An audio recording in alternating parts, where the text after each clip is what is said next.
Mechanism of respiration का first और second point हम कर चुके थे, ब्रीदिंग और एक्सचेंज ऑफ गैसेस। ठीक है, now let's start third point and third is transport of gases. Okay, transport of gas. यहाँ हमने बात की रेस्पिरेशन में दो गैस मोस्ट ऑफली इंपॉर्टेंट होंगी, ऑक्सीजन और CO2। तो first of all we discuss about transport of oxygen. ठीक है, ऑक्सीजन जो है बच्चों वो लेस सोल्यूबल होती है किसी भी प्लाज्मा के लिए। ठीक है, जब हमने ब्लड पढ़ा था उस टाइम हमने देखा था कि जो ब्लड है वो दो कंपोनेंट से बनेगा, प्लाज्मा और ब्लड कार्पस। हमने क्या बोला, ऑक्सीजन जो है ये लेस सोल्यूबल होता है किसमें, प्लाज्मा में, बट ये फुली सोल्यूबल होता है या हाईली सोल्यूबल होता है किसमें, आरबीसीज में। ठीक है, हमने डिस्कशन किया था कि जो ट्रांसपोर्टेशन होगा गैसों का वो होगा एल्वियोलाई और ब्लड कैपिलरीज के बीच में। ठीक है, तो ये क्या हो गई, एल्वियोलाई और ये हो गई ब्लड कैपिलरी। ओके, अब हमें पता है ऑक्सीजन जो होगी वो एल्वियोलाई से किस में आएगी, ब्लड कैपिलरीज में। ठीक है, ब्लड कैपिलरीज में आरबीसी प्रेजेंट होंगे और प्लाज्मा प्रेजेंट होता है। ठीक है, ये प्लाज्मा हो गया और ये आरबीसी। ठीक है, अब मैंने क्या बताया आपको, ऑक्सीजन लेस सोल्यूबल इन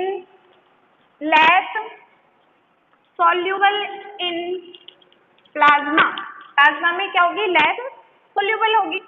तो ऑक्सीजन जो 100% ऑक्सीजन एल्वियोलाई से ब्लड कैपिलरी में आएगी उसमें से 3% ऑक्सीजन प्लाज्मा के थ्रू अब्सॉर्ब की जाएगी, प्लाज्मा में घुल जाएगी, लेकिन 97% ऑक्सीजन आरबीसी के थ्रू ट्रैप कर ली जाएगी। ठीक है, क्या बोला मैंने, जो ऑक्सीजन एल्वियोलाई से ब्लड कैपिलरीज में आएंगी उसमें से 3% तो सॉल्युबल हो जाएगी बबल्स की फॉर्म में प्लाज्मा में, और बाकी की 97% जो है वो आरबीसी में क्या हो जाएगी, चली जाएगी। ठीक है, आरबीसी में ऐसा क्या होता है कि ऑक्सीजन को ट्रैप करने की कैपेसिटी बहुत ज्यादा होती है। ठीक है, तो बच्चों आरबीसी में एक रेस्पिरेटरी पिगमेंट होगा, क्या प्रेजेंट होगा, रेस्पिरेटरी पिगमेंट प्रेजेंट होता है, और ये रेस्पिरेटरी पिगमेंट होगा हीमोग्लोबिन। ठीक है, तो हीमोग्लोबिन क्या करेगा, जो ऑक्सीजन आएगी उसको इजीली ट्रैप कर लेगा, और लगभग 97% जो पार्ट है हीमोग्लोबिन ऑक्सीजन का वो किसके थ्रू ट्रैप कर ली जाएगी, हीमोग्लोबिन के थ्रू। ठीक है, तो फर्स्ट ऑफ ऑल हमें क्या देखना होगा, हीमोग्लोबिन की स्ट्रक्चर देखनी होगी। ठीक है, तो देखते हैं हीमोग्लोबिन जो है, स्ट्रक्चर ऑफ हीमोग्लोबिन। ठीक है, हीमोग्लोबिन जो है वो 2 पार्ट से मिलकर बनेगा, हीम और ग्लोबिन। ठीक है, हीम जो है वो उसका पिगमेंटेड पार्ट होगा, पिगमेंटेड पार्ट कहलाएगा, और ग्लोबिन को प्रोटीन पार्ट भी कहते हैं। ठीक है, हीम जो ग्रुप है इसमें फेरस यानी कि आयरन और पोरफायरिन रिंग प्रेजेंट होंगी।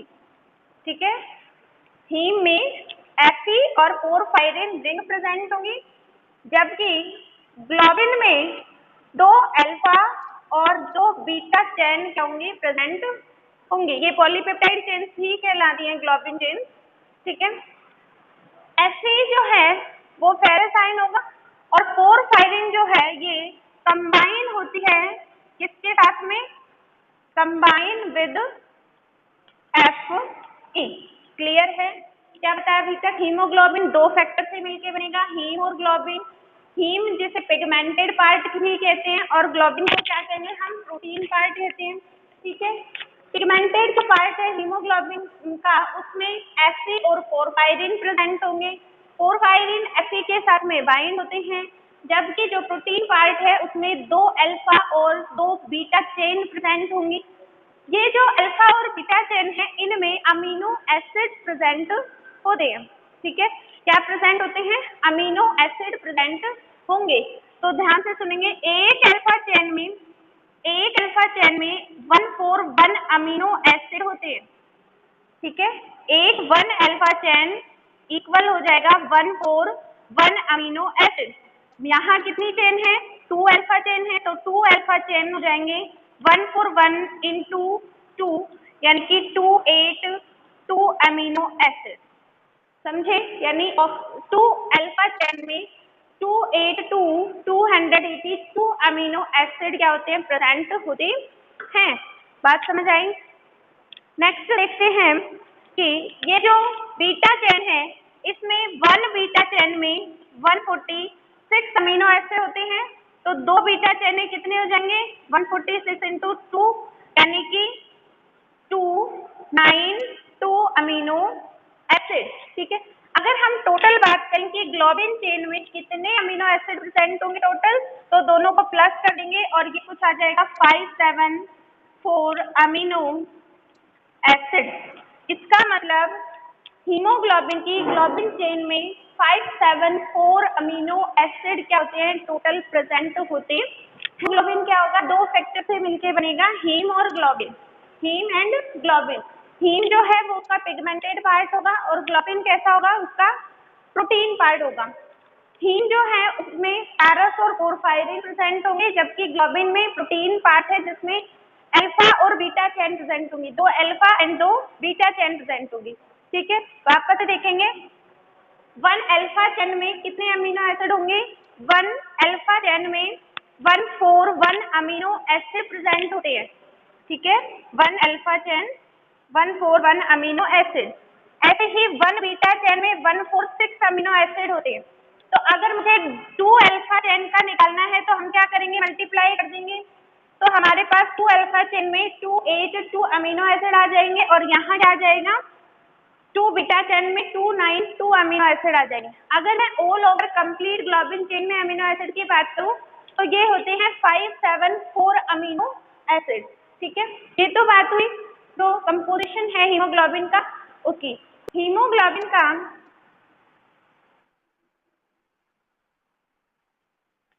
मॉलिक्यूलर वेट जो होगा, मॉलिक्यूलर वेट कितना होता है? 67,000 डाल्टन। ठीक है, ये इसकी नेक्स्ट प्रॉपर्टी हो गई। इसके साथ साथ एक आरबीसी में, ठीक है, अगर हम बात करें 1 आरबीसी की, तो 1 आरबीसी में 280 मिलियन, कितना? 280 मिलियन हीमोग्लोबिन जो है वो क्या होगा? प्रेजेंट होता है। क्लियर है? हीमोग्लोबिन जो है वो ऑक्सीजन के साथ बाइंड होकर के क्या बनाता है? ऑक्सी हीमोग्लोबिन की फॉर्मेशन करता है। 100 ml ब्लड में 20 ml ऑक्सीजन होती है बच्चों। ठीक है, 100 ml ब्लड में 20 ml क्या होगी? ऑक्सीजन होगी। और अगर मैं बात करूं हीमोग्लोबिन की, तो 100 ml ब्लड में 15 ग्राम हीमोग्लोबिन प्रेजेंट होता है। कितना? 15 ग्राम हीमोग्लोबिन प्रेजेंट होगा। अगर मैं बात करूं 1 ग्राम की, ठीक है, 1 ग्राम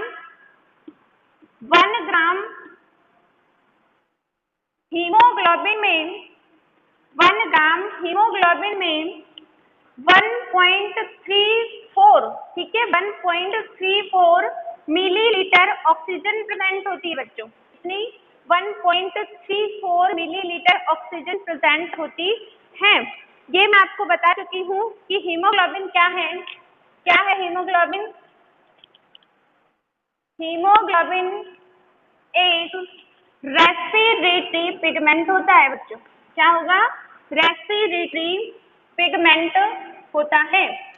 इसके साथ साथ हीमोग्लोबिन जो है उसमें ब्लड कैरिंग कैपेसिटी, क्या हीमोग्लोबिन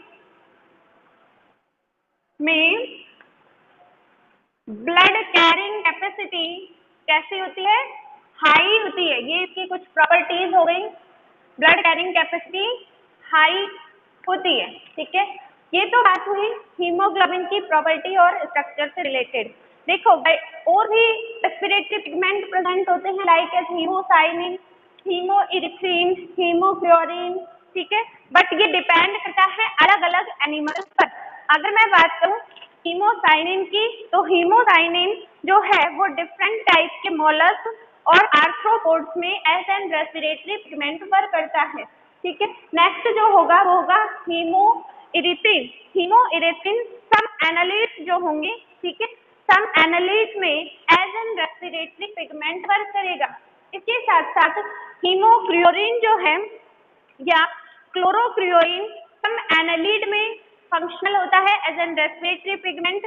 पिनेग्लोबिन सम मोलस्क में रेस्पिरेटरी पिगमेंट होता है, बट हमें यहाँ डिस्कशन करना है ओनली हीमोग्लोबिन, ठीक है।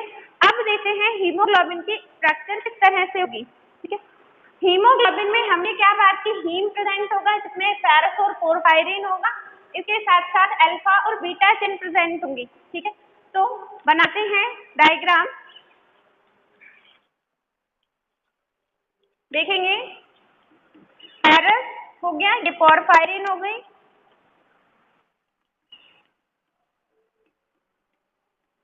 ठीक है। हमने अभी किया फेरस के साथ पोरफायरिन जो है वो फेरस के साथ क्या होगी, कंबाइन होगी, तो ये तो हो गई पोरफायरिन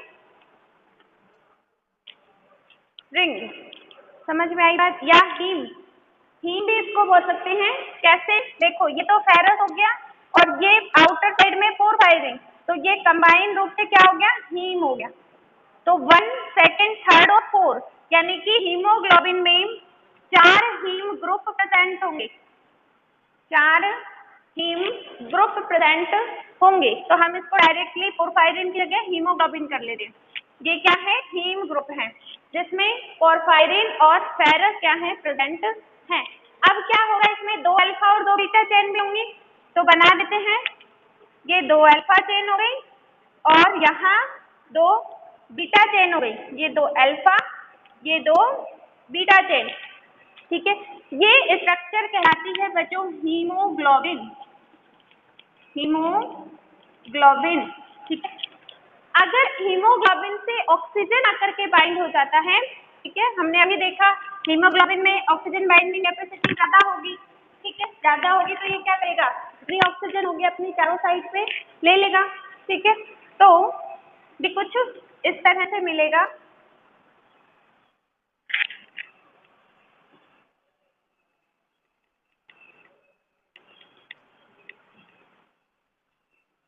ठीक है। ये वही सेम हीम ग्रुप है, ये अल्फा चेन हो गई, यहाँ बीटा चेन हो गई 2, ठीक है। और ये जो बनाए हैं 4, ये क्या है, ऑक्सीजन, ठीक है। और इस स्ट्रक्चर को कहते हैं हम ऑक्सी हीमोग्लोबिन। जब हीमोग्लोबिन के चारों हीम से ऑक्सीजन आकर के बाइंड हो जाती है तब हम उसे कहते हैं ऑक्सी हीमोग्लोबिन। समझ में आई बात, ठीक है। ये हो गई स्ट्रक्चर, ठीक है।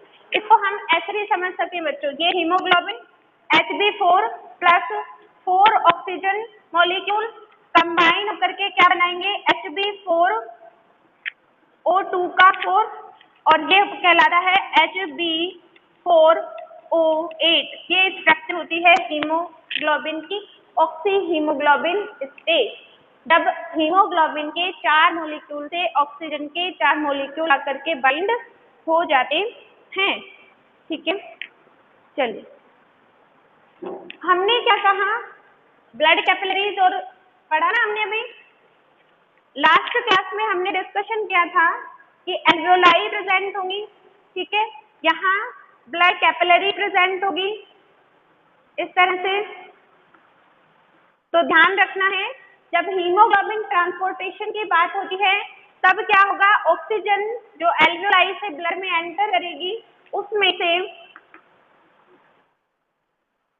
3% ऑक्सीजन, 3% जो ऑक्सीजन होगी वो कहाँ डिसोल्व होगी? प्लाज्मा में। और 97% जो ऑक्सीजन होगी वो डिसोल्व होगी किसमें? आरबीसी में। आरबीसी में हीमोग्लोबिन के थ्रू ट्रैप कर ली जाएगी। इस तरह से वो क्या होगी? आगे की तरफ हार्ट में जाएगी और हार्ट क्या करेगा? उस ऑक्सीजन को फर्दर बॉडी ऑर्गन तक ट्रांसफर करने का काम करेगा। ठीक है, ये हुआ आपका all over transport of oxygen. Clear है?